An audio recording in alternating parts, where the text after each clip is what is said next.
I never thought I'd be the guy to walk into a nightmare like this, but here I am. I've been with my wife, Lisa, for 10 years. We married young, had a pretty good life, good jobs, a nice house, friends, the usual. Honestly, I thought we were solid. At least I did until the last few months. Things started feeling off, but I couldn't quite put my finger on it. She was acting distant, snapping at me over small things, avoiding intimacy. I'd catch her lying about little stuff, where she was, who she was talking to. I brushed it off, thinking maybe she was stressed or going through something.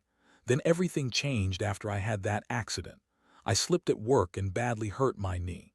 It was supposed to be a minor thing, but it turned out to be worse than I expected. I had to go through surgery and I was in a lot of pain. I had to start physical therapy, and I was lucky enough to get a good specialist, Mark, recommended by my doctor. Mark was professional, straightforward, and pretty easy to talk to, exactly what I needed. I trusted him, and Lisa even came too. Some appointments with me at her insistence, saying she wanted to support me and get the details. That's what she said at first. But then things started to change. I noticed her texting more during the day, not just about the rehab stuff but late at night. She'd be sneaking her phone around, hiding the screen when I walked into the room. She'd cancel plans last minute, saying she was too busy. I asked her about it, and she'd brush me off with some bullshit about work stress or needing me time. That should have tipped me off, but I didn't want to believe it. I mean, I was injured, vulnerable, and I just wanted to get better. I trusted her. Hell, I even told myself maybe I was overthinking it. Then last week, I caught her in a lie. She said she'd be working late at her office, but I saw her coming home late with a different car, one I didn't recognize. I decided to follow her, just to see where she was going. That's when I saw her outside a little cafe, kissing some guy. It wasn't just a quick peck. They were into each other, lips pressed. Hands all over. I froze there, watching from across the street, feeling like the floor dropped out from under me. That guy was no one I knew. I watched her lie to me about her work, her stress, and I knew right then she'd been lying from the start. That's when the real hurt kicked in.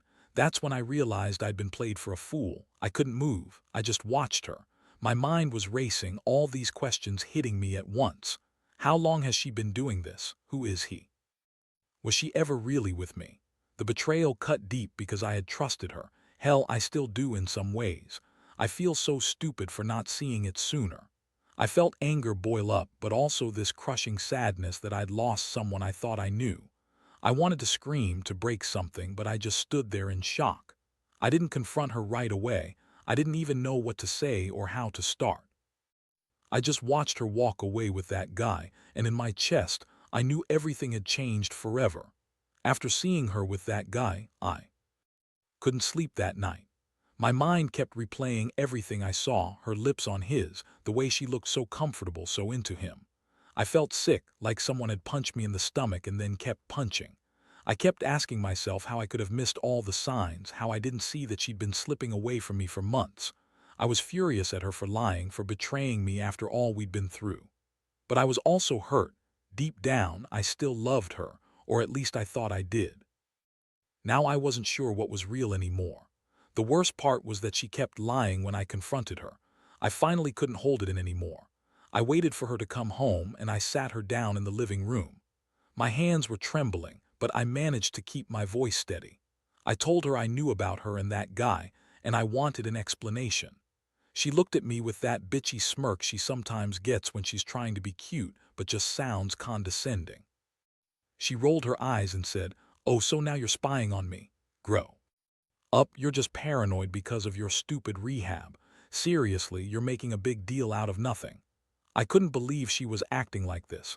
How could she lie so effortlessly? I asked her how long she'd been seeing him and she shrugged like it was no big deal. "Since last month," she said, "but it's nothing serious, just sex. I don't see what you're making such a fuss about." That's when I felt my blood boil.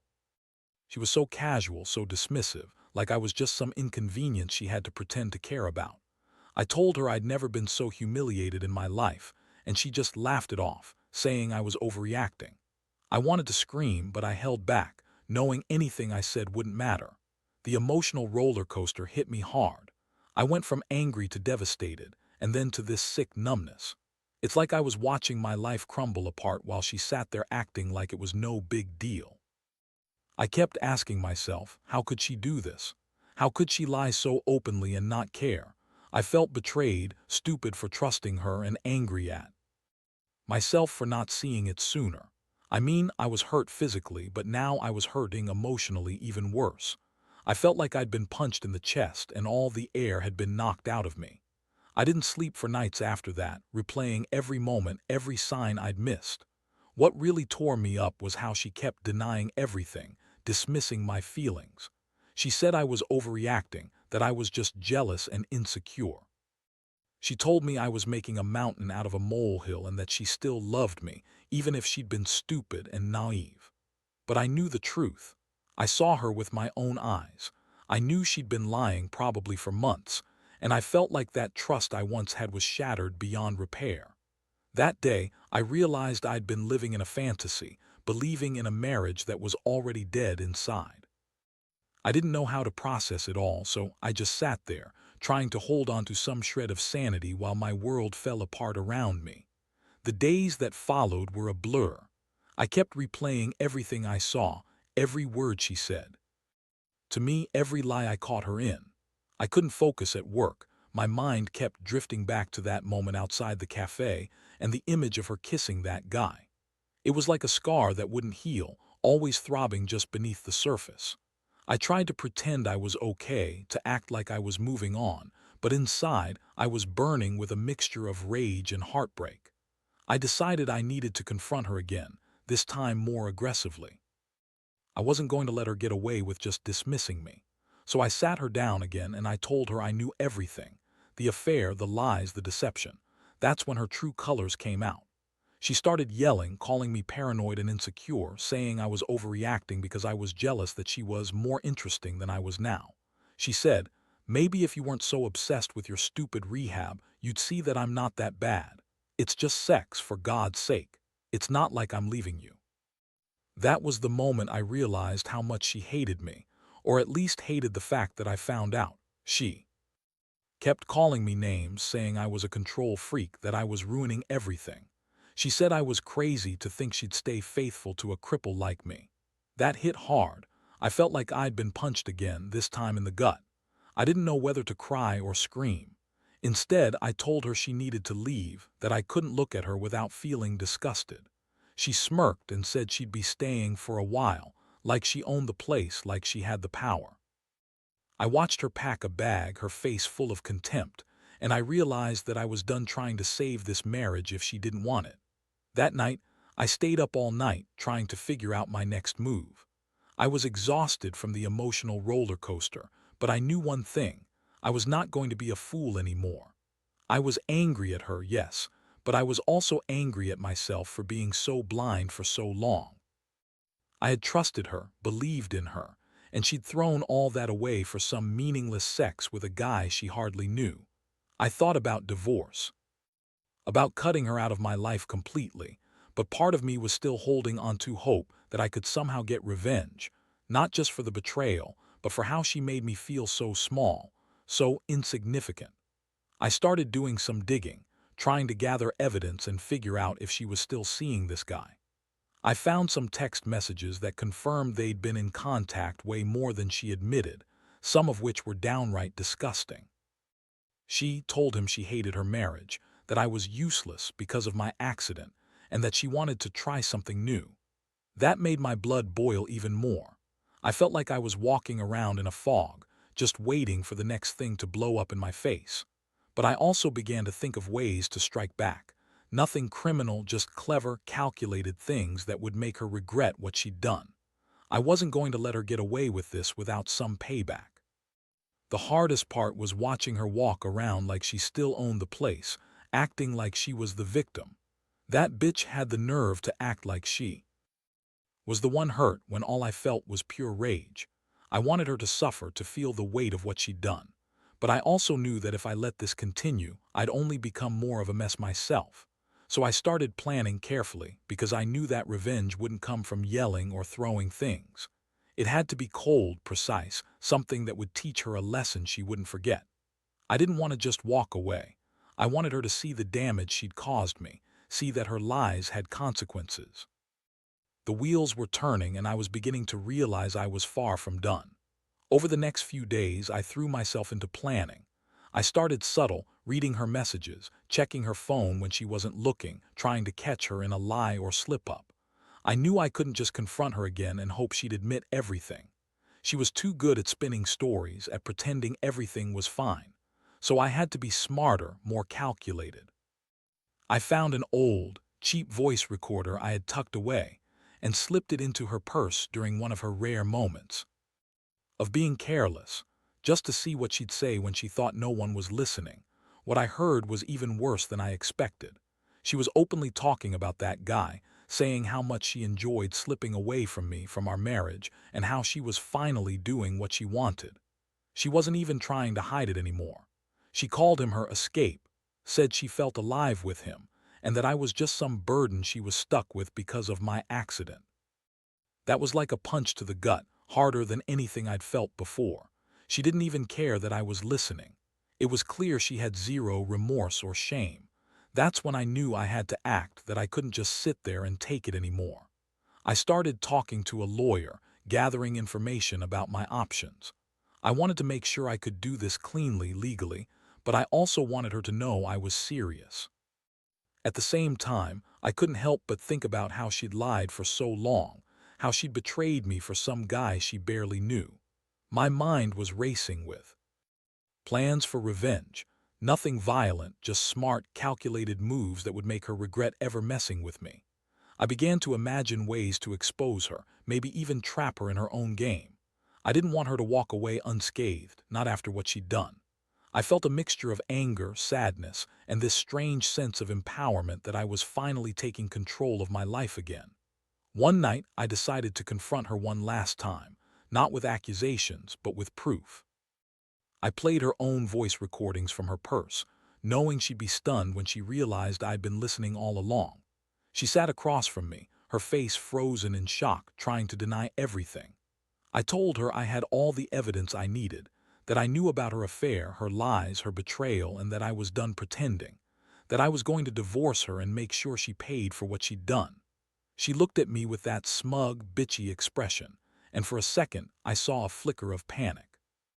But she quickly covered it up with her usual attitude, saying I was just jealous and that I was overreacting. That was the moment I knew I'd win this fight, not with fists but with clarity and my own form of justice. So I sent her a message that night, cold and direct. I told her I was done, that I'd had enough of her lies and manipulation. I told her I was filing for divorce, that she should get ready to leave this house, and that I'd be taking everything she'd ever taken from us, that I'd make sure she paid for her betrayal.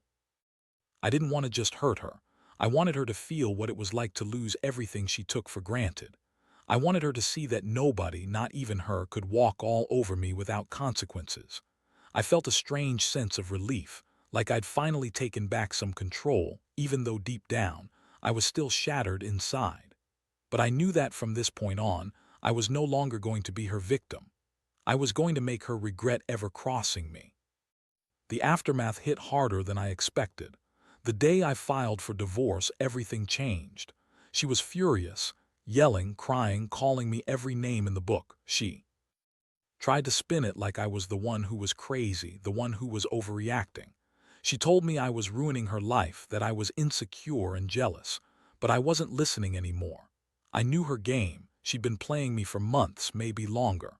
I had all the evidence I needed, and I was finally taking control. She started packing her things, acting like she was the victim. She kept telling me I was just bitter because I got caught, that I was insecure because I couldn't handle her being better than me, whatever that even meant. She said she'd find her way, that she'd rebuild her life without me. I just sat there watching her, feeling this strange mixture of relief and emptiness. Inside, I was shattered, heartbroken, angry, betrayed.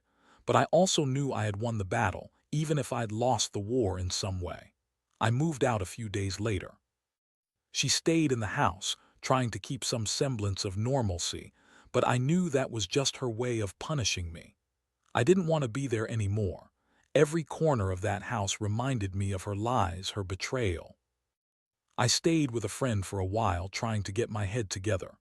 Meanwhile, I kept digging into the evidence, planning how to finalize everything legally. I wanted her to pay, not just emotionally but financially. I wanted her to feel the weight of what she'd done. The hardest part was the aftermath, seeing her going back to her friends, acting like everything was fine, like she hadn't destroyed everything. I'd catch her sneaking glances at her phone, probably talking to that guy or trying to spin her stories. I didn't need proof anymore, I already knew the truth. But I did want her to understand that she couldn't run from what she'd done. I wanted her to see that I wasn't some fool anymore, that I'd fought back and taken control. I'll admit, I still feel the sting of betrayal, but I also feel a strange sense of empowerment. I realized I could survive this, that I was stronger than I thought. Looking back, I've learned a lot. Trust is fragile and people can surprise you in the worst ways. I wish I'd seen the signs earlier, but I also understand that sometimes you're too close to see the truth. The biggest lesson is that revenge isn't about hurting someone physically. It's about reclaiming your dignity, your power.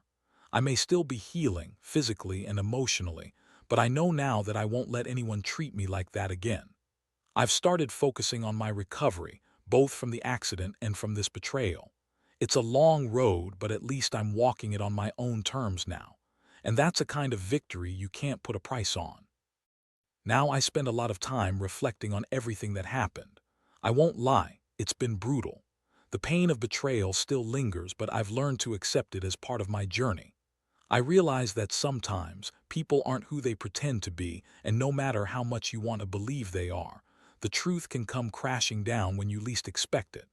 I also learned that revenge, when executed carefully and without losing yourself, can be a form of liberation.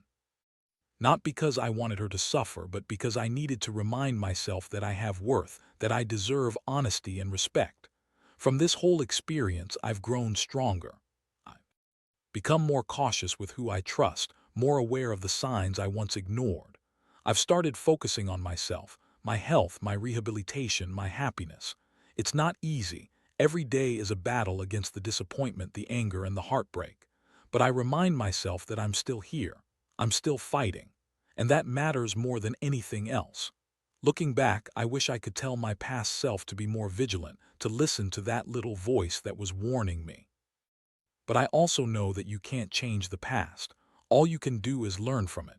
So I've made peace with what happened, even if it's only a fragile piece. I forgive myself for not seeing the signs sooner, because sometimes you're blinded by love or hope. Now, I make sure to hold on to myself, to trust my instincts, and to never let anyone rip me apart like that again. This story isn't just about betrayal or revenge. It's about survival, about reclaiming your dignity when everything been shattered. If there's one thing I want others to take from this, it's this. Don't ignore the red flags. Don't let yourself be the victim of someone's lies.